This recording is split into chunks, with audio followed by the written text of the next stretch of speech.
Good evening, ladies and gentlemen. Ramadan Kareem to all of you. And we are coming back for another session that we are used to deliver every month. So these sessions are part of Yenhal project, which is financed by the French Ministry of Foreign Affairs and the European Union, implemented by the Expertise of France, plus the partnership of the IOIS and Takween Accelerator. This is Ameen Hadeed welcoming you into our session. We will talk today and discuss about the investable startups. So let's dive in, and now you can bring your cup of coffee and join us into this webinar. So in tonight we are discussing why do entrepreneurs seek investments and what makes the startups more attractive to attract more investors.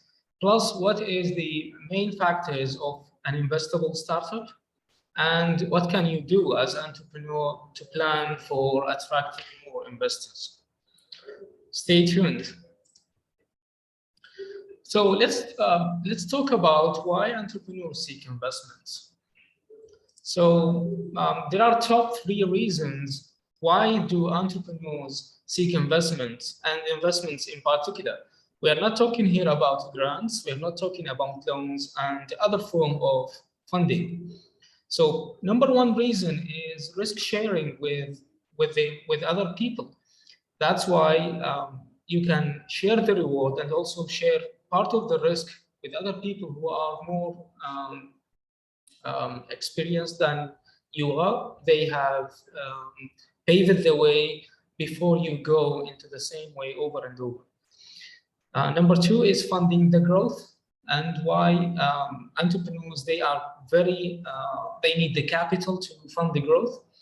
Number 3 is exiting the company. So most of the entrepreneurs, they need to grow very fast, and they need to exit the company after a period of time.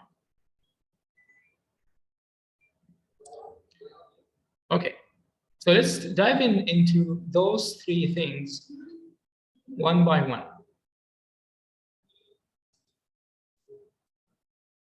Okay, so number 1 is risk sharing. So this is a huge topic about the risk and the risk analysis itself.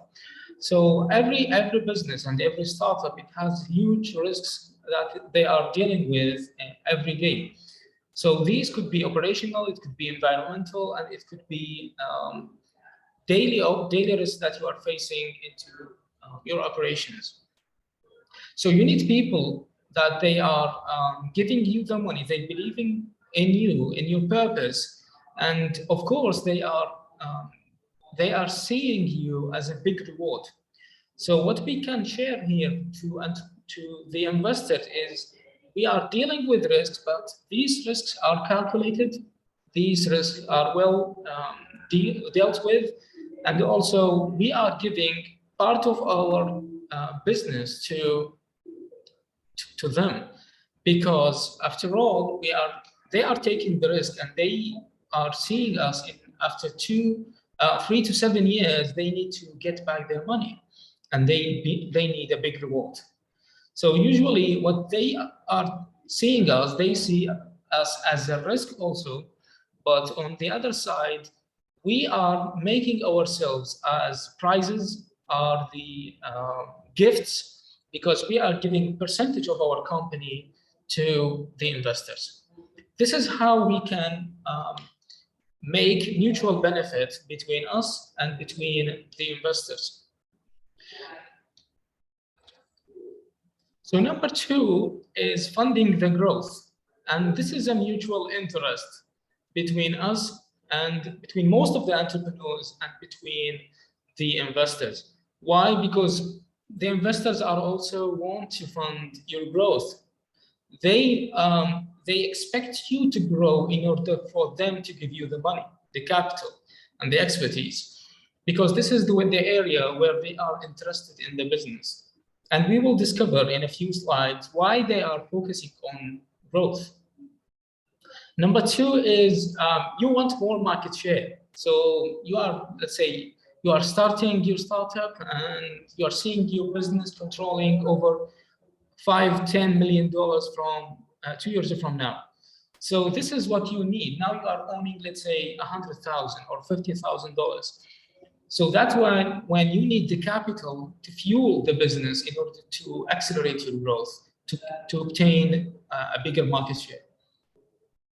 Finally is increasing the company valuation. Of course, when you get a round of investment, that will give you a huge credit, and that will also pave the way for you to get more investments, because now you are more credible, and also your business now is more valuable. People starting to believe in you, and people is injecting cash into your business, and then you are going to value your company at a bigger value.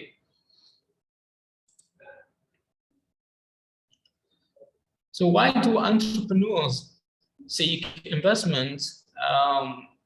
There are top 3 reasons why they are seeking investment.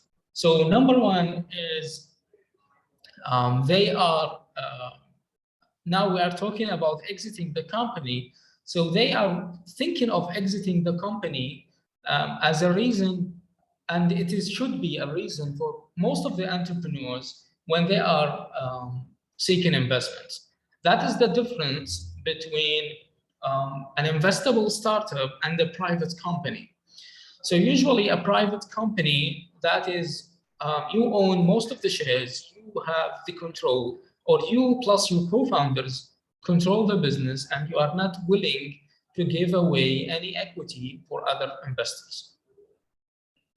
So here is it's different. Now, if you are seeking investment, so exiting the company should be on your top priority, and making and maximizing the business value and the valuation of the company should be your top priority as a CEO or as a co-founder.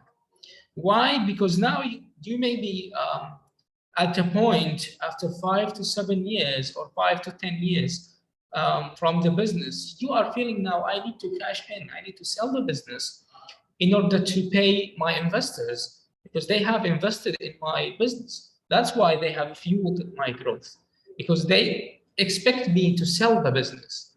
In another meaning, that they expect me to exit the business. So here is why you need now a new lifestyle, you need a boat, you need now a yacht, a new supercar. You need to sell the business to change your lifestyle. Now you need to enjoy what you have planted 5 years ago. Another reason is the IPO. So IPO means initial public offering, which is when you go public, when you take the business for the stock market. Now you are offering share for the public to buy from you. So you reach the level of that we call it IPO ready. That means your business now is no longer a startup. Now it's a mature company, and you can list your business in the stock market. So now you are selling part of your shares to the public in return for cash. That cash could be for the business, and cash could be also for you. Finally, it's the market uncertainty. So some of the CEOs, co-founders, business owners, when they feel that their business, they have reached a level where they cannot see any other growth, or their vision has reached its maximum level. And also they can see that the market is unpredictable, and they can see dips and ups and downs in the market. They cannot predict what will be in the, let's say, 3 to 5 years. So now they have reached the maximum level, the maximum valuation, and now they are sure, I will sell my business and get my cash in before any uncertainty will happen, and then my business valuation will go down. This happened in the COVID-19 in 2020. Most of businesses shut down. Most of businesses, they have made the decision to exit the company in different ways. It could be in mergers and acquisition. It could be sold to bigger companies. It could be also sold to larger shareholders. So these options giving you a glimpse about why people are building businesses and why do talk about the exit strategy or exiting the company.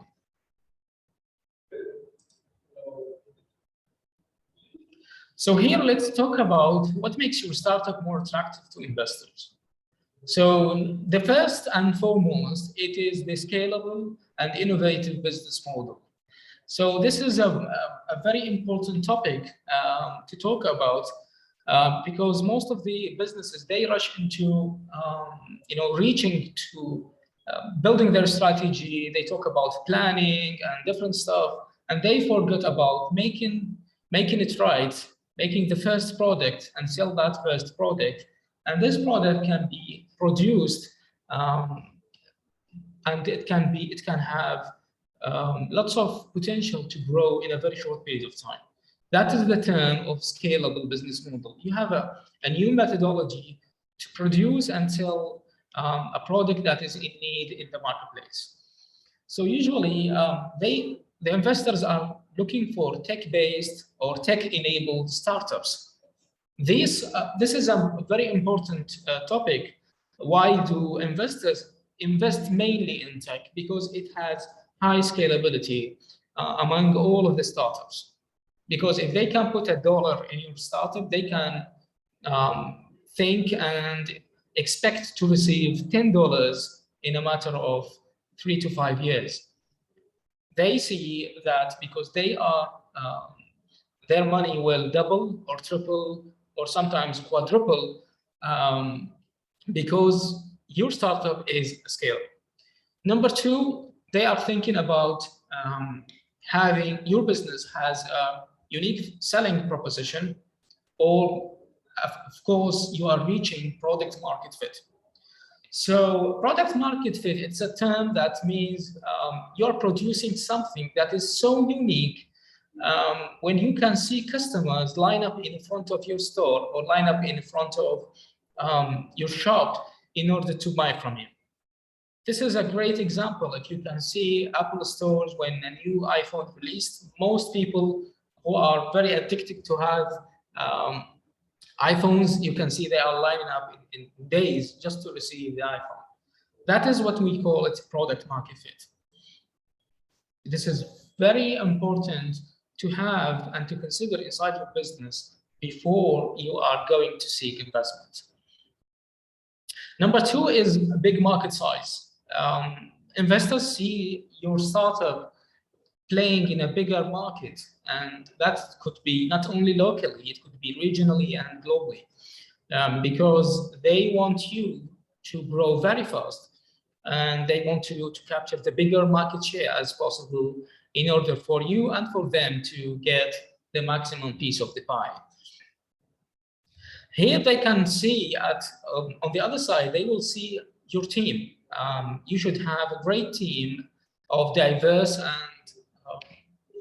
backgrounds who are working inside the business as a management and also as the team of co-founders. Because even if it's the bigger market size you have, you should have a great team they have the best strategy and the best skills in order to capture that market size. Finally, you can see that solid growth strategy is a great way in order to scale very fast. They can see how do you think in 3 to 5 years, how do you capture the market, what are the tactics, what are your connections, your network, how can you allocate your resources in order to gain a bigger market share.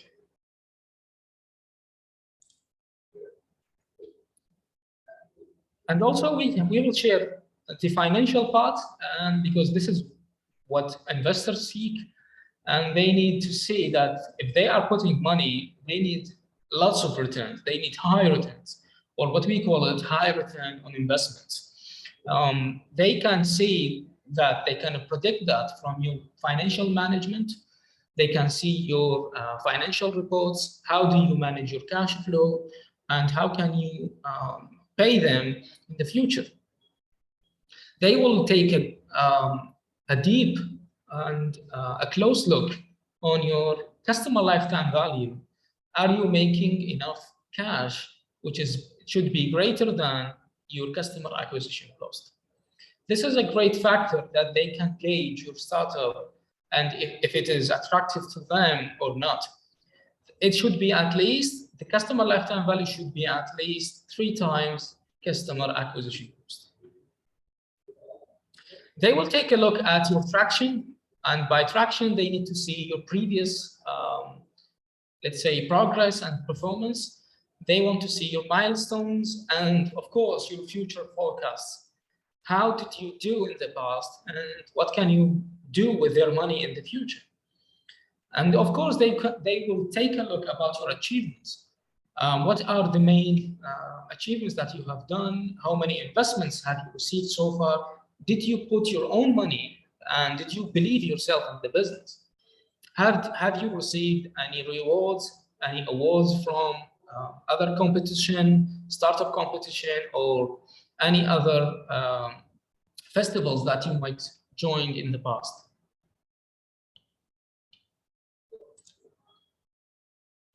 Okay, so now let's talk about what are the factors that can increase your startup to be an investable startup. So what you can see in the figure, there are what we call the investment readiness level. So you can take your business and take a close look inside the business. If you have these, and you can reflect on your business, if you have these, you can see that you are ready and which level that you are in now. So in the basic level, in the level 1, you should complete your first pass business model canvas. At least you have written your business model canvas. Now you are ready in number 1, just like you put your thoughts on a paper. Sometimes it's hard to communicate what's inside your head to other people. But once it's on paper, it's much easier for you and other people to see it, feel it, and also they can connect each part of it. Level number 2, now you are crafting and you are analyzing the market size, and you are analyzing your competition. So here you are taking a close look. Who is holding the bigger share in the market? How much in millions of dollars or in billions of dollars is the market size? Where is my sweet spot to start in? Where is my unique level of offering that can I compete on in the marketplace? So once you have established number 2, now you can see and go to number 3. So number 3, if you have a strong and definitive problem and solution. So you have a very specific problem that you are trying to solve, and you are offering a unique solution. And now you have validated the solution that people can easily use it, can buy it, and of course, they can use it, and it's better than everything in the market. So number 4, now you are prototyping what we call the low fidelity minimal viable product. So minimal viable product is the least functional and let's say sellable product that you can sell. It has the basic function. It should not be very fancy, but it could work and it could deliver the value. Here is what you can craft it with the minimal resources that you have and sell it as fast as possible. If you don't have sales here, it's okay, but you should build the prototype. This is why we are testing different things, including selling channels and how can we reach out to our customers. So in number 5, now you should sell. That's why we are often say from day 1, you should leave the building and you should test that with your customers. Because you are building a product, not for you. You are building a product for other people to use. So what can be work for you, it cannot be working for other people. So it's tricky here that most startups fail because they don't have a market need, because they are shy to test their products and sell it from day 1. So what we advise you here is selling your product is a major factor, and most of the startups who don't have sales, they are less and less attractive to get investments, because this is a form of proof that can help other people to see this is a valid product that people want, and the numbers are not lying. You're making sales after all. So here is to what we call, we have a term which is a product market fit. That means you are producing something that is very in need in the marketplace. So now let's go to number 6. So validating the revenue model. Usually it's the right side of the canvas. So that's including your customer segments, the value proposition, and also the revenue model.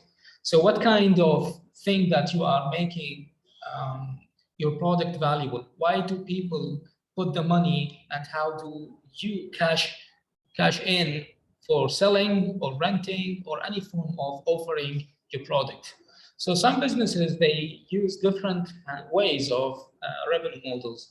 You can see that Google is offering advertising through different services, advertising through keywords, AdSense, AdWords, and etc. And also you can see that businesses like Caterpillar, they are selling their product directly to their customers, while other businesses, they work B2B. Like Windows, they are not selling only to customers, but they are partnering with laptop producers, computer producers, to have their Windows built in their computers. They are offering their businesses and their products directly to businesses.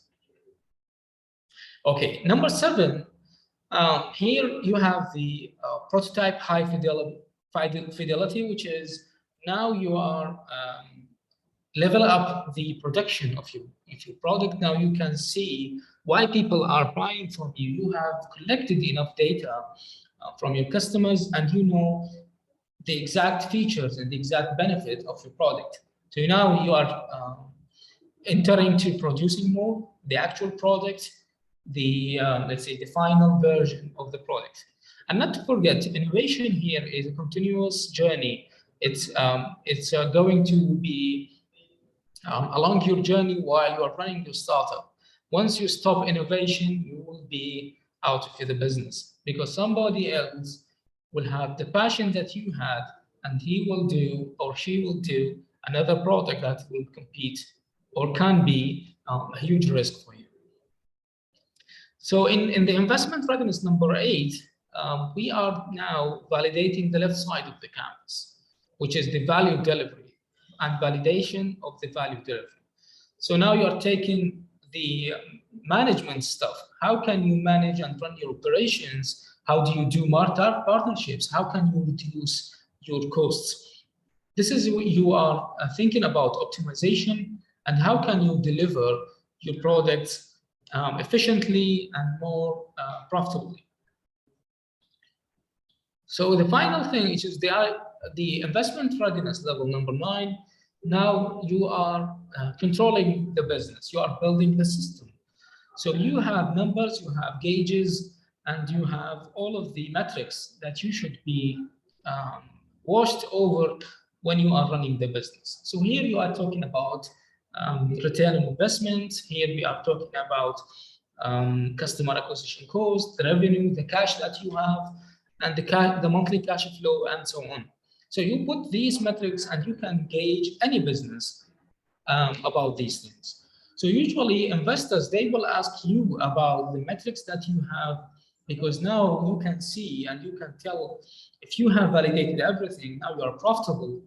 Now, some businesses that are near profit, they didn't break even yet, but they have validated everything, and their forecast is promising. So now you can see for yourself that you have checked all of the requirements in order to get an investment. And also you can now see most of the businesses here at this level, they can see, they can, let's say, they have a relief and they are sure they can go and to get investment, and they are ready to deal with investors, and they are very in need to get that investment. If you are not ready and you can see that, that will also affect different things. Number one is affecting your valuation. They usually the investors will take a bigger valuation if your startup is not that ready. Number two, that means you are kicked out of the business because they will control everything. But most investors, they don't want to see that. They need you in the control. Why? Because they are not have the fancy time to run the business. They want you, they believe in you to run the business. Usually they will take a smaller share in order for you to manage other rounds of investments, and you have space to give another equity or more share for other investors in the future.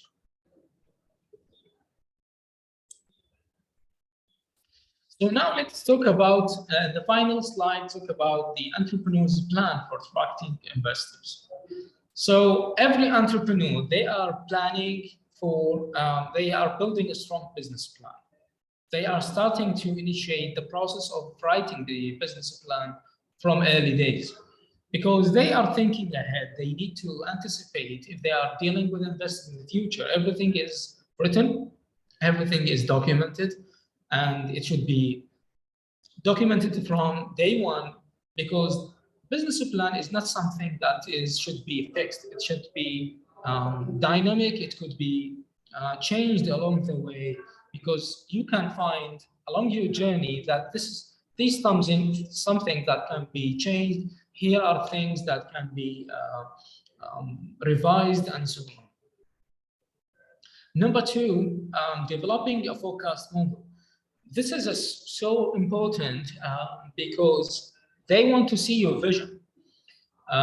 What do you see your business in terms of sales, financial matter, and how can you gain a bigger market share? Number three is obtaining customer reference. So this is one of the topics that is not well aware of by startups. So investors, they want also to know, if you are in the early stages, did you meet customers? Did you talk to customers? Have you registered notes and their, let's say, meetings on a paper, and you have your contacts? Because when they do the due diligence and they want to make sure that you are not faking things, they need to call also their customers. Why? Number one is because they want to see their feedback on the product, because they want to know, did they believe in you? Do you have a compelling reason to sell your product? This is a validation for them in order to make sure that your product is valid and your value proposition is valid. So it's tricky, and also the investors, they worked hard for their money. They don't want to waste their money just to see that you have showed them that there will be huge potential in the future. Okay, number four. Here is a very important topic at this stage, which is the cap table. The cap table is usually showing how much percentage do you own. If you have investors, how much the investors own, or do you have other partners, co-founders? This is showing who has control, who has shares in a table that is usually should be ready to be explained to the investors, because this is one of the great and important sheet that you should have from day one. Number five, now you need to explain your financial statements. So the investors, they will need to see your traction, how much money you have made so far, your sales, and they need to check the facts. They need to read your paper, the financial statements, your bank statements, how much money you have made in a month, in the past year, and so on. They need every invoice that you have written, every thing that you have purchased or bought, and so on. This is why all of these papers are so important, and that is why investment as a process takes too much time. Number 6 is justifying the use of funds. So after you have asked, let's say, for $100,000, $200,000, now you need to justify these funds. Why did you ask for this money? So they want to hear from you where this money is allocated. Is it for marketing only? Is it for split it among the product itself, expansion, building the warehouse, and so on? That is why you need to have a plan for spending the money of the investor. Usually it should be spent on growth. They will not expect you to spend it for your salary and other team member salaries, because that is the purpose of you to do that. They will only fund the salaries of future employment, because they are thinking about how can we take the business from this point to this point. They are seeing the future growth. Number 7, here they will take a great look about your total addressable market. This is what we call the TAM. So are you working in a very attractive industry, a growing industry, or an emerging market that will grow in billions in a few years, or it can be a trend in the next 10 years? And they need to reflect on your go-to-market strategy. How can you grow and how can you capture the market in this amount of time? Finally, number 8, they are also taking a deep look on your legal due diligence. They need to know if you have all the paperwork done from the government. Are you registered? Are you compliant to taxes and all of these papers? This can be tricky and hard for all of the startups in Iraq, and it could be also a fact that most of startups in Iraq, they are facing a huge challenge in order to register their businesses. Because it's a long process, sometimes it cannot be working with most of the people because they don't have enough resources. But even with Takween, we had a program to solve that issue, and we shall also continue that program in the upcoming future. So this is the final notes of the investable startups. So now I'll give you the space for Q&A to answer some of your questions. So please write in the chat box, what are your thoughts and what are the questions that you have for this session?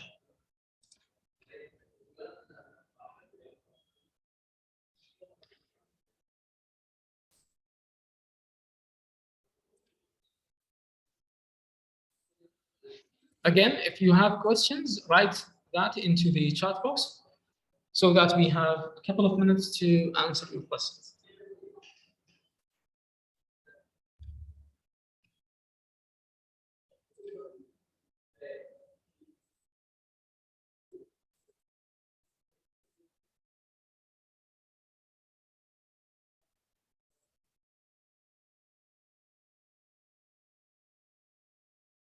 Right?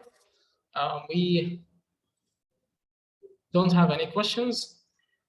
Okay, ladies and gentlemen, thank you for joining us tonight. And this is a reminder that Takween is a part of a project called Yanhab, which is an initiative to promote civic engagement and entrepreneurship for youth in Iraq, financed by the European Union and the French Ministry of Foreign Affairs, and implemented by the Expertise of France and hosted by the American University of Iraq, Soleimani. Thank you all. And sorry, we had a question, a late question. Okay. So so Drud has a question. He said, how can we trust the organization that offer funding?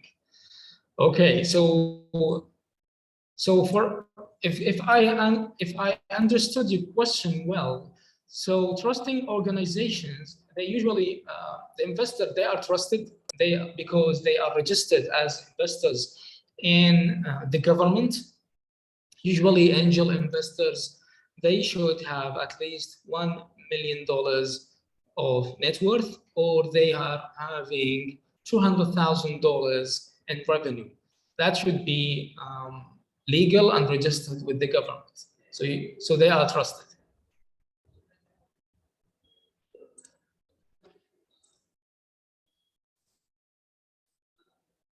Okay, thank you all, and have a great night, and have a great suhoor. Bye.